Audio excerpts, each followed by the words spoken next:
No matter how unusual it might sound, the love story we are about to tell will have its ending 900 meters up in the sky. It begins on the surface of the Earth, though. To be even more precise, it starts at a subway station under the ground. Before we engage in telling the main story, however, we see young Alexander, the main character, living with his grandmother. He had a colorful, artistic childhood. The grandma seems to be a wonderful person, attending to all of his needs while expressing his creativity with all her might. Being raised by her must have been an extremely fulfilling and gratifying experience. Thanks to her, there is no emotion that is uncontrollable and unendurable for Alexander. There is only one problem, though. Alexander's father is not coming. The father's house seems like a place taken from a fictional piece. It seems to be underground. The spacious apartment is mostly filled with darkness and imaginary creatures. Alexander seems to like spending time with him, though. Here, he's engaged in a variety of role plays, fighting planet eaters and comet sharks. One day, together with his grandmother, he makes plans for his upcoming birthday. He particularly insists on inviting Dad over. His desire is so strong that the woman is forced to tell him the truth about his father. Now we know a lot about Alexander's parents. As the granny says, his father was once told that one must always have firm ground below one's feet, and falling in love means losing that sense of stability. He never liked this sentence. When Alexander's father met the girl of his dreams, he discarded everything he had been told and fell in love. That is how Alexander came into this world, and all seemed fantastic until a few days later, when her mother sadly passed away. The father was so struck that he made a promise then.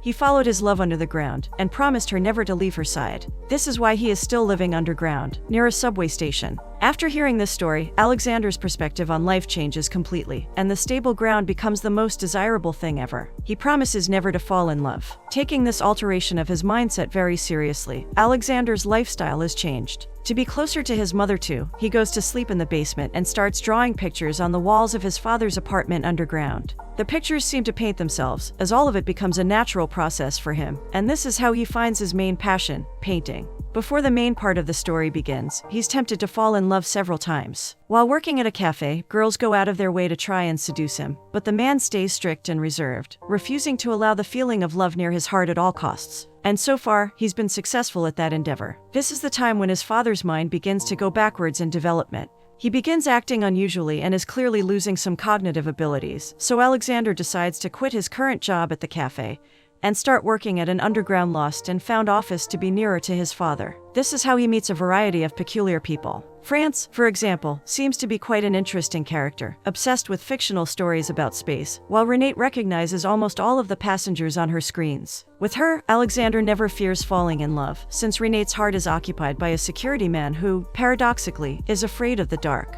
On one fateful day, his father enters his workspace to return a certain bag he found, and while at it, he admits to his son that he understands the reason for his recent activities. He knows that his son considers him to be treading on the dark path of losing his mind, but his brain is functioning properly. All the peculiarities he has are due to Alexander's mother's prejudices. He's fine, and Alexander doesn't have to go out of his way to spend the majority of his day without coming into contact with sunshine. When he exits the store, Alexander's mind has truly changed, so on first glance, he might actually be planning to follow his advice. But in this moment, a thing happens that challenges his entire identity. With the video camera that he found in the bag his father brought in, he sees a girl working in a hatter store. By some intangible force, he is led to zoom in on her face and watch in awe. His promise seems to fade away in this moment, but later that night, he still finds it in himself to erase her video from the memory card. His attempt to forget her face is, of course, futile. All he can think of is her, and for the first time in his life, he feels like facing the stability-devouring love in its full presence. He sees something very peculiar in the next scene. While the security man lovingly waves his hand at his love on one of Renate's screens, the girl Alexander saw yesterday is seen on another one.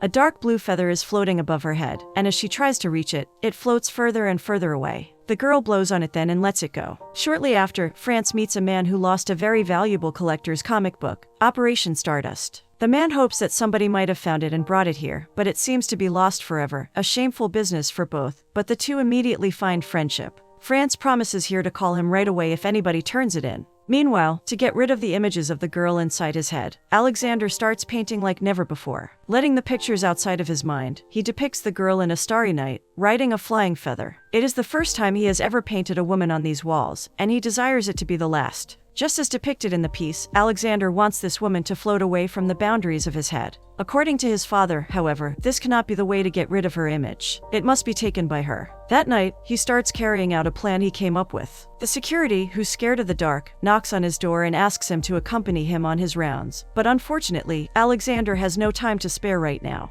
Here, the security guard shares very intimate information with him. He seems to be working here despite his fear of the dark, all because of Renate. The latter wants to always have him by her side, and the man prefers to face the dark rather than face the fear of losing his love. Throughout the entire night, Alexander draws a little animation depicting the woman, and on the next afternoon, screens it on one of the subway advertisement displays. The woman walks by it in the next scene, and naturally, the animation grasps her attention immediately. The animation is purely symbolic, and it reanimates the tattoo she has on her left hand. She is extremely confused now, but Alexander has no intention to walk up to her and explain everything. Now he feels safe. The next day, a light brown boy is retorted to France by a young girl. He knows that the comic book was stored in a bag like this, so he becomes particularly anxious to see what's inside. Slowly, he pulls it closer to him and opens the bag. The expression on his face shows that the comic book is still safely stored inside. An enormous dilemma shows itself to him. Either he fulfills his promise to call the owner, or he leaves it to himself. For now, he simply opens it and admires its cover. That night, while drowning in melancholy despite his recent efforts, Alexander experienced something fantastical. The same exact feather appears in front of him and starts floating in the space around him. He tries to catch it first, but to no success, and then he realizes that the feather doesn't like to be chased. He simply holds out his hand and lets the feather land on his skin. In the next scene, he asks his father to tell him how he met his love, and the latter engages in telling a long story, emphasizing 3 marks of falling in love.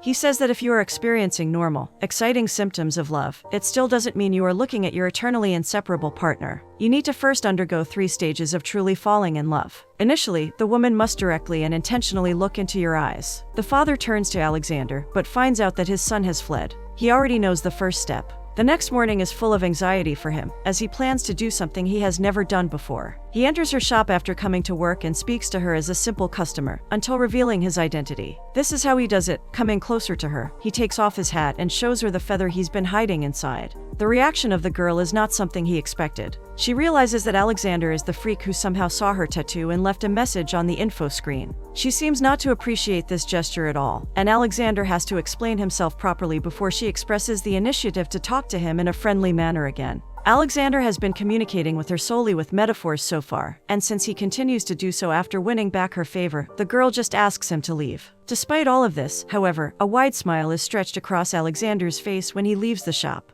Looking at her eyes clearly didn't burn his eyes out, and to feel their presence day and night, he paints them on his father's wall in the next scene. Throughout the next few days, they see one another in the subway a couple of times, but the girl seems to avoid him. All of this continues until one evening, when closing her shop, the wind steals her hat. Funny enough, it takes her directly to Alexander, who's doing the exact same thing, closing his workplace. They speak about the wind for a couple of seconds, then Alexander tells her that he's going to a movie theater just downstairs to see a movie. The girl finds it unusual. Everything about the guy in front of him seems weird, and for the first time, it amuses her a lot. She decides to join in then, and in the next scene, we see what Alexander meant by movie theater. Together with the security man, he and the girl sit down on an empty, dimly lit platform and watch a Western film on the info screen. That night before saying goodbye, Alexander learns her name, Caro, and everything he's ever thought about love now has a name. The next day, Alexander's father sees in his son's expressions that he had already undergone 2 stages of falling in love. He has received both gazes and smiles, but, as he says, the third and most crucial stage is left. Here, Alexander attempts to flee, but the father reminds him that his initial motivation to start working underground was to be with his father. So the latter sits himself down and listens as his father emphasizes the most important thing one must achieve till he can truly consider himself in love. It is touching. But not a mere handshake, not even a touch of a sexual kind. It is a tender touch that speaks in a language no animal other than a human can understand, and it communicates the warm feeling anyone can experience. Shortly after this conversation, Caro sees Alexander on an escalator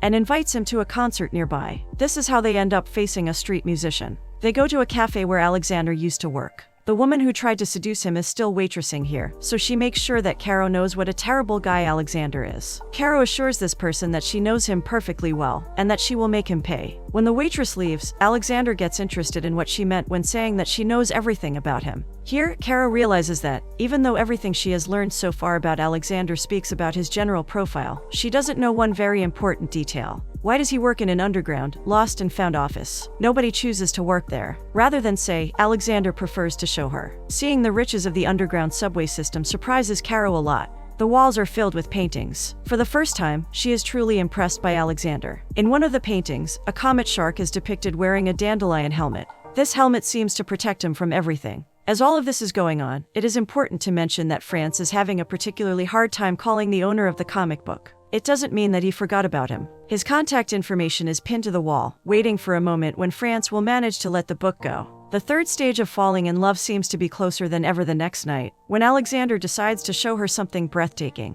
Inspired by his dandelion-wearing character, he asks her to stand at a particular stop on the platform. He joins her then, and when a maintenance train goes by, bringing with it a tide of wind, he opens a bag full of dandelion papuses. The entire empty platform is filled with the white stems of the dandelion flower, and as they follow the wind, they over-encompass Caro. To Caro, this is an extremely corny, surreal experience, and when the first awe of the moment is gone, they face each other in silence until their hands find one another. This is the touch Alexander has been waiting for, but to his misfortune, in this moment of finally letting love inside his heart, it becomes forbidden to him. For reasons yet unknown to us, Kara makes him promise he will never fall in love with her. The next day, she visits his office holding white roses. She says that somebody lost it in the subway. There's an address on the letter that is attached to it, so Alexander should deliver it himself. Getting out of this sunless tunnel system will be fun. And who knows who the addressee will be. It seems like Caro is trying to create other love apportionments for Alexander. In the following scene, however, we see that the roses end up with his grandmother. And a time of overwhelming melancholy comes to Alexander. After 3 days, he takes the roses to Caro. She seems a little hurt that Alexander took 3 days to bring them, but she still invites him to enter. She has 2 roommates, as she says. One is a mannequin, wearing a hat, a silent, unproblematic fellow, and another one is a bug, living on her floor since 2001. She seems to have been raised here. Caro does something unusual then. Instead of putting the roses in water, she pours a bottle of champagne into the vase, saying that roses love alcohol. Alexander fails to contain his feelings. He knows that his promise is already broken, and he reveals to her that, from the perspective of a man in love, the promise he made doesn't seem worth keeping at all. Caro seems particularly hurt by this. It seems almost paradoxical, since she looks as if she shares the same feeling with Alexander too. Suddenly her eyes fill up with tears, and overwhelmed with a strong feeling, she holds her hair and pulls it away. It was only a wig, and she has no hair under it. Struggling to keep her temper, she tells Alexander then that, despite her feelings, she cannot forget that a time bomb keeps growing inside her skull. Alexander doesn't have any idea how she must feel. Caro doesn't need this right now, and she asks him to leave before walking out of the room. The pain is unbearable to Alexander too, as he watches her window that night. He keeps doing this for 3 days, and after that, his silhouette vanishes from Caro's street. Going against her rational thinking, the latter starts looking for him. She searches the subway station and even goes to his house, but Alexander seems to have completely disappeared from the face of the earth. The only place he occupies now is Caro's mind, and she keeps seeing him everywhere. One morning, however, when entering her shop, she sees him waiting there. We learn now that Alexander has been looking for the perfect hat for Caro this whole time. This was the reason for his disappearance, and the search seems to have turned out successful. From a cardboard box, he takes out a funny-looking dandelion hat, and, with this wonderful gesture, warms her heart. Whatever might be ticking inside her head, Alexander believes this hat will protect her from it. He begs her to try it, and despite her reluctance, Caro agrees. She cannot help but laugh after trying it on. It looks terrible, but Alexander promises that with this hat on, nothing can hurt her, and this time, he knows for sure his promise won't be broken. Caro runs to him abruptly now and, embracing him, kisses him firmly. Thanks to his symbolic, almost childish gesture, a sense of safety is rekindled in her mind, and it is the biggest gift she has ever been given.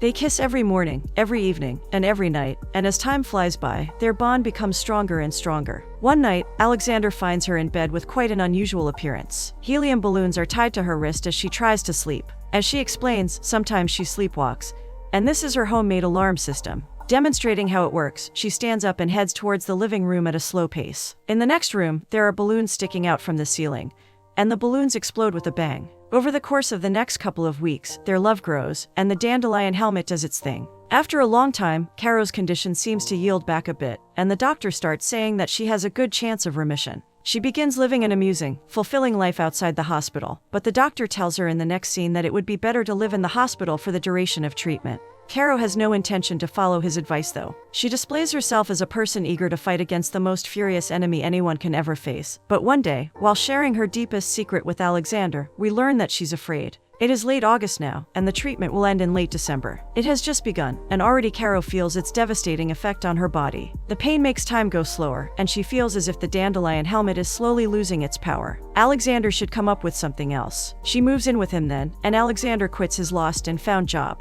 After he exits through the door, France finally does the right thing. He returns the gem to its original owner. It's clear that he isn't happy in this moment, but he knows he's done the right thing, and that is enough. Alexander says goodbye to the other workers too, then returns home. Caro looks as bad as ever, but Alexander seems to have a plan. While she's sleeping, he sets up an environment accordingly, and when she wakes up, he tells her like a truly skilled actor that it's already autumn. Caro seems stricken by the news. She doesn't believe her ears at first, but Alexander manages to convince her that she's been sleeping for weeks, and the doctor has been conducting treatment at home. He also says that this is going to happen again. Alexander's plan works. Hope is rekindled in Caro's heart. Alexander works hard to create a winter atmosphere. He learns how to make snow chemically and designs a device that, after being set up on the windows, makes it look like it is snowing outside. His efforts are coming from a pure, loving heart. And soon the summer will be replaced by a snowy winter. When the doctor arrives, he seems reluctant to immerse himself in this lie. His profession doesn't allow him to break his patient's trust, but somehow Alexander and his grandmother still manage to convince him to act as if it's already winter. Caro feels like she can no longer hold on, and it will bring back her will to fight. And so, she wakes up in the next scene and hears the scientific explanation of her special kind of sleep, and there is no doubt in her mind that winter has already come. One night, while watching the videos they have taken in the past, they suddenly hear a bang on the window. It is the sound of a snowball hitting the glass, and Alexander goes out to check who it is. He is then presented with a totally fantastical picture. In an artificially created winter at the end of the summer, Santa is standing at the door. Immediately after opening the door, Alexander recognizes who it is. It's his father, who seems to have left his underground home to be in love's service again. The grandmother is speechless after seeing him. It brings tears of joy to her eyes to see her son again. Together with Alexander, his father restrains Caro's faith, and her will to fight seems to slowly come back. The next day, Alexander freezes a Christmas tree, covers it in a net, and brings it out into the living room. Caro is sitting on the flower, waiting for him to throw up the net, and when he does so, the Christmas tree blooms like a flower, throwing sprinkles of cold water and ice in her face. The chill that emanates from the tree is so pleasant that she decides to lie down under it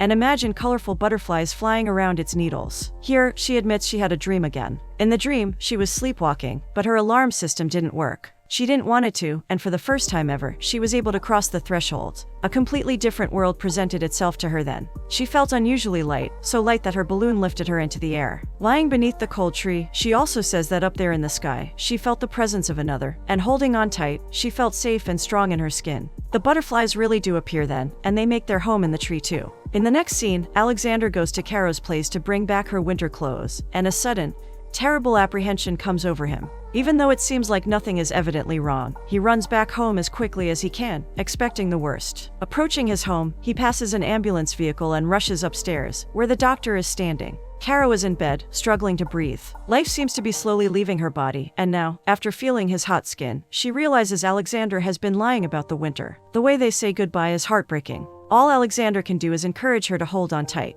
That night, we see him sitting on the empty subway platform, rewatching his memories with Caro. Our point of view changes, and as we make our way up in the air, we see an air balloon flying above the clouds and understand immediately who's traveling inside.